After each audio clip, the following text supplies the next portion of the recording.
So thanks for joining me in this conversation as we continue to chat with worship leaders that I'm personally relationally connected to, but are also connected to our Niagara church world here.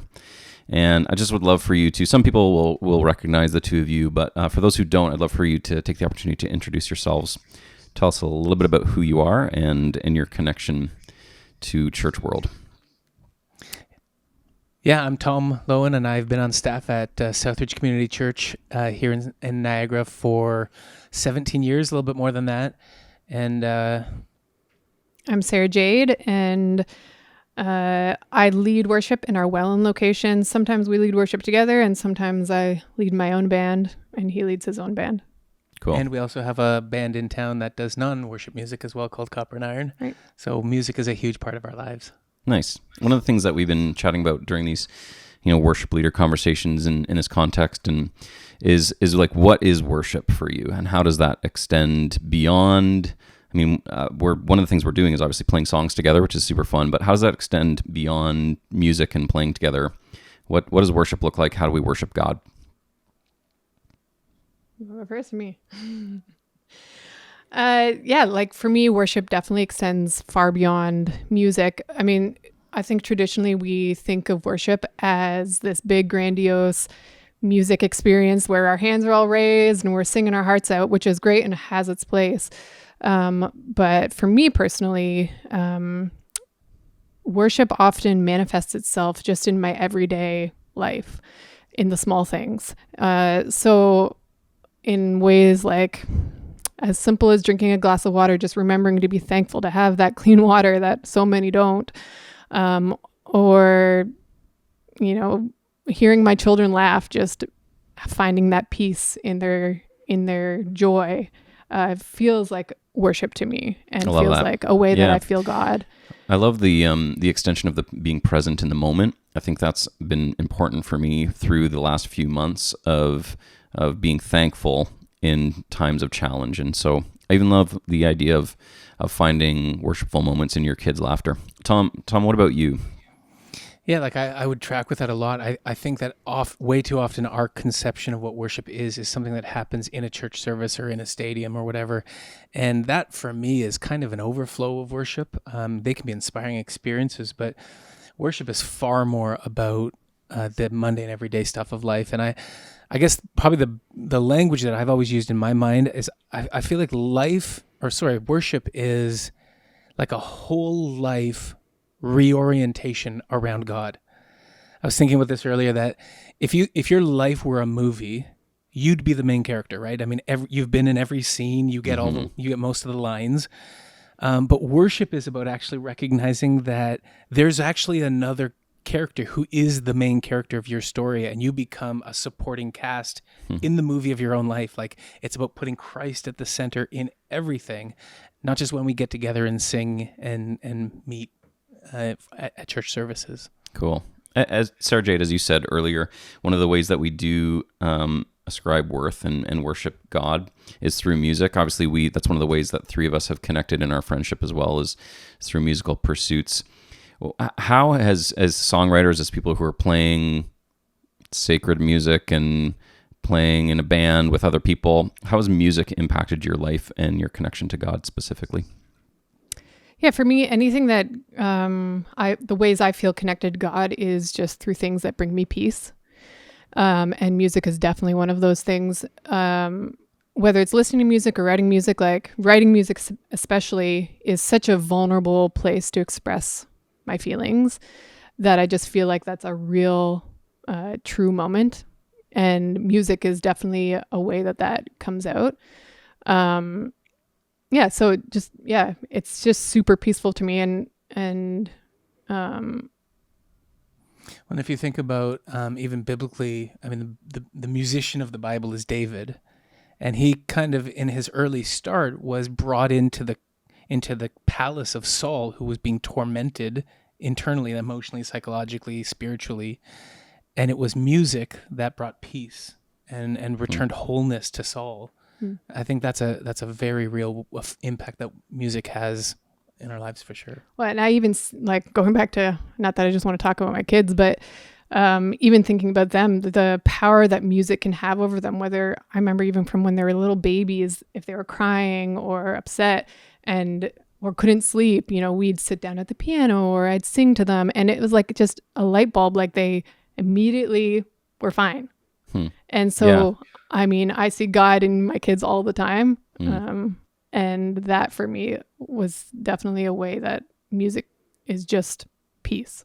Yeah, it's been incredible to see that similarly in Gigi, in my daughter, and seeing how music can tweak certain emotions for her too, even at her young age, right? She's not even a year yet, but we put on the Moana soundtrack and she's super excited about that. Or since she's a little tiny baby, we've been playing the Greatest Showman soundtrack, and that first opening song, which is like big and triumphant, she gets like so excited for that song. And that's been something that we can see that impact that it has on her. And so how much more as our brains and experiences and souls and spirits have grown up, does music have an impact on us? So during this time, one of the questions that I asked was like a song that has been impacting you personally. We've been asking that of each of the people who are doing these song sessions. And I'd love to hear just a little bit of an explanation about the song that you chose, why you chose it, how it's been impacting you, what things about it, either musically or lyrically, are you finding meaningful?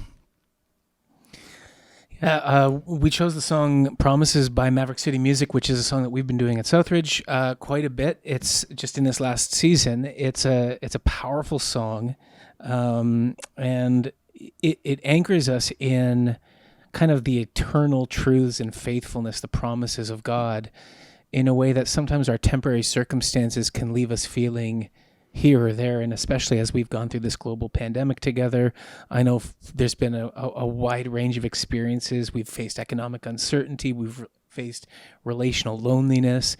And it's almost like not only has everything we once thought was kind of our normal life gone, I think a lot of us are wondering if it's ever even going to return.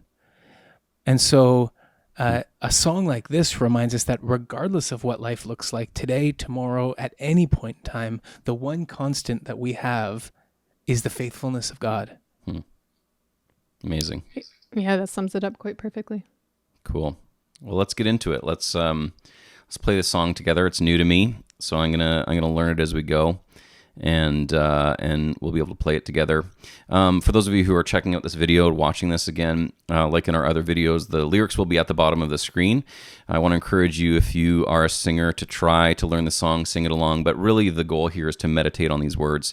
Take the moments that you have to listen to this song, to listen to the musicality, and process the lyrics. That's really important, that we're mindful in our worship, and that we're mindful during these musical times and these emotional times, that we can actually have the connection of both our mind and spirits through these opportunities to worship through music. So jump in and lead us in this song.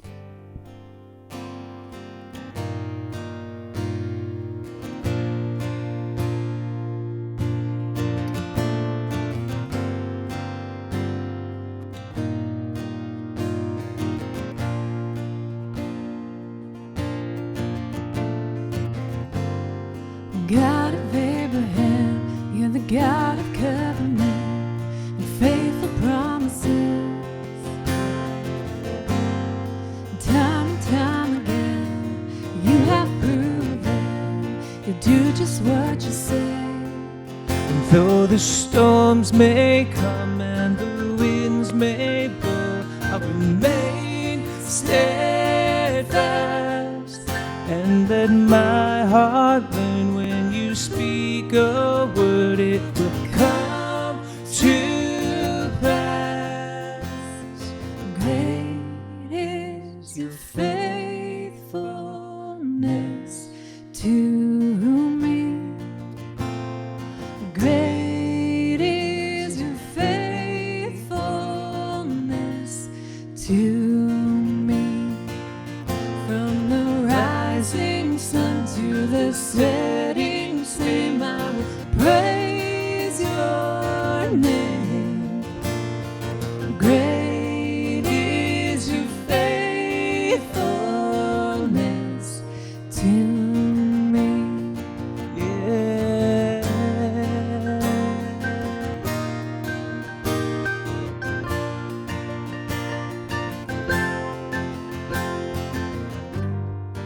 God from age to age. Though the earth may pass away, your word remains the same.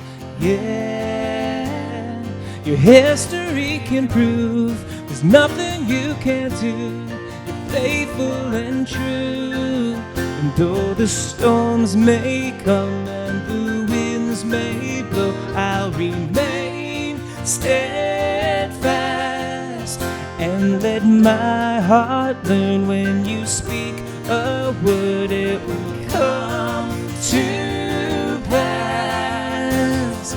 Great is your faithfulness to me. Great is your faithfulness to me. From the rising sun to the setting same, I will praise your name. Great is your faithfulness to me. I put my faith in Jesus, my anchor to the ground, my hope and firm foundation. He'll never let me down. I put my faith in Jesus, my anchor to the ground, my hope and firm foundation. Never let me down. I put my faith in Jesus, my anchor to the ground, my hope and firm foundation. He'll never let me down. Great is your faithfulness to me. Great is your faithfulness to me. From the rising sun to the setting same, I will praise your name.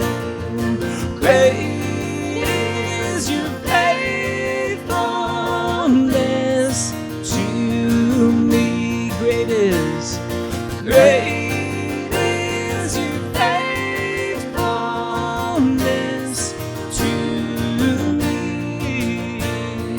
Great is your faithfulness to me.